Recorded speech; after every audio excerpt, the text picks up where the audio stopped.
M.A. Cherry Bomb Productions.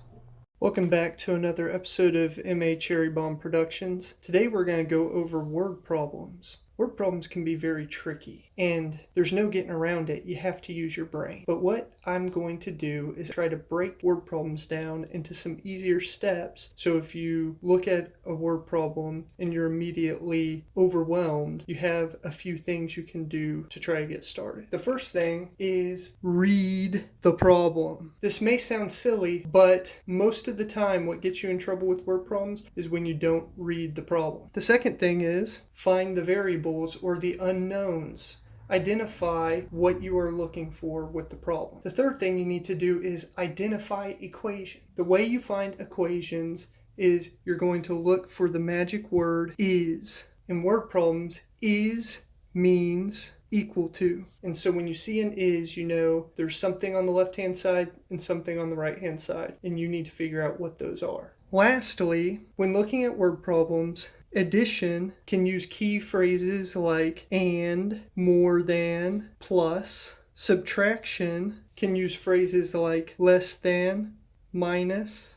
Fewer. And multiplication and division uses key phrases like times, double, triple, half, a third, etc. Let's start with an example. So first we're going to read the problem. An ostrich that is 120 inches tall is 30 inches taller than 4 times the height of a kiwi.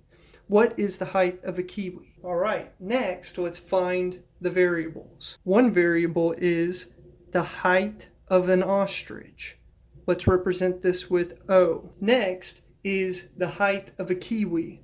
Let's represent this with K. Next, let's find our equations. An ostrich that is 120 inches tall.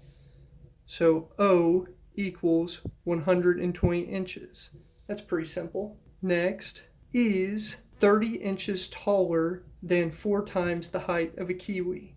So again, the ostrich height is 30 inches taller than.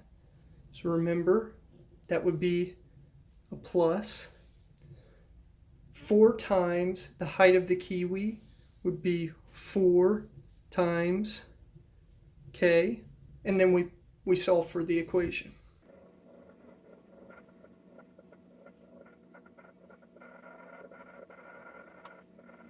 All right? Okay, now that we've done an example, why don't you go ahead and pause the video, read this problem, and try to solve for yourself, and then press play and see if your answer matches what I got. First, let's read the problem. In 2003, the population in Zimbabwe was about 13 million people, which is 1 million more than 4 times the population in 1950. What is the population in 1950?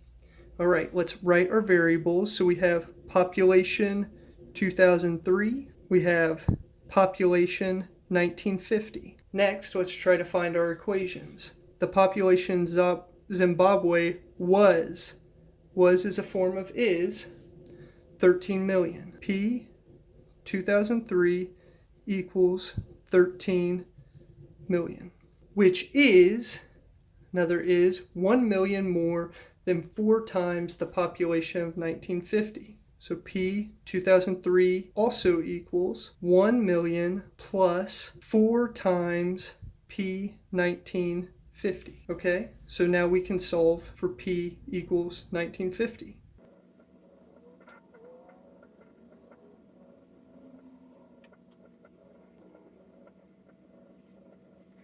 All right, did you get the same answer as I did? Let's try one more for good measure. All right, again, why don't you pause the video and try to solve for yourself?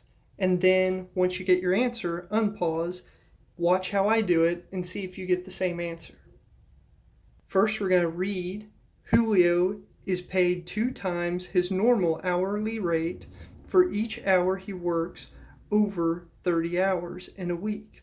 Last time he worked 35 hours and earned $500. What is Julio's rate of pay per hour? Next, let's find our unknowns. R is rate of pay. While this problem may be a little bit convoluted, there's only one unknown. Next, let's find our equations. Julio is paid. What is Julio paid? $500. 500 equals 2 times his normal hourly rate for each hour over 30 in a week. How many hours over 30 did Julio work? Julio worked 35 hours. So 5 of those hours,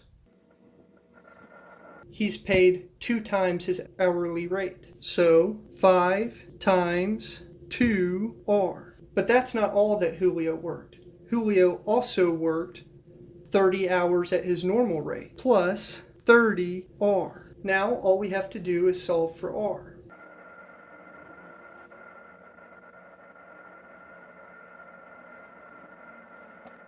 Were you able to get $12.50? Thank you for joining today. We hope to see you next time. Please take a moment to smash the like and subscribe and comment below with a concept you would like to see done next.